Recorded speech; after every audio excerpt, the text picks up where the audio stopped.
ഒരുപാട് നദികളുള്ള തടാകങ്ങളുള്ള കേരളത്തിൽ നമുക്കിങ്ങനൊരു സംവിധാനം ഉണ്ടോയെന്ന് എനിക്കറിയില്ല. ഞാൻ എവിടെയും കണ്ടിട്ടില്ല യാത്ര ചെയ്തപ്പം.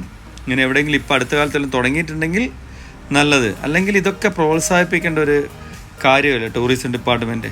സ്വകാര്യ സംരംഭമായിട്ട് ഇത്തരം കാര്യങ്ങൾ എല്ലാ സുരക്ഷിതത്തോടും കൂടി ചെയ്താൽ ഒരുപാട് ആളുകൾ ഇത് ആസ്വദിക്കാനുണ്ടാവില്ലേ.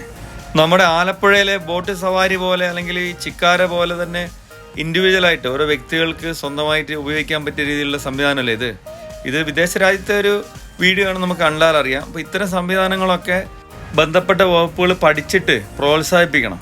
ഇത്തരം ഐഡിയകളുമായിട്ട് ഗവൺമെൻറ്റിനെ സമീപിച്ചാൽ ഉറപ്പായിട്ടും ഇന്ന് അതിനുള്ള സംവിധാനങ്ങൾ ഒരുക്കുന്നതിനാണ് വിശ്വസിക്കുന്നത്. കാരണം ഒരുപാട് മാറ്റങ്ങൾ ഇപ്പോൾ നമ്മളെ മേഖലയിൽ വരുന്നുണ്ട്, അത് പറയാതിരിക്കാൻ വയ്യ.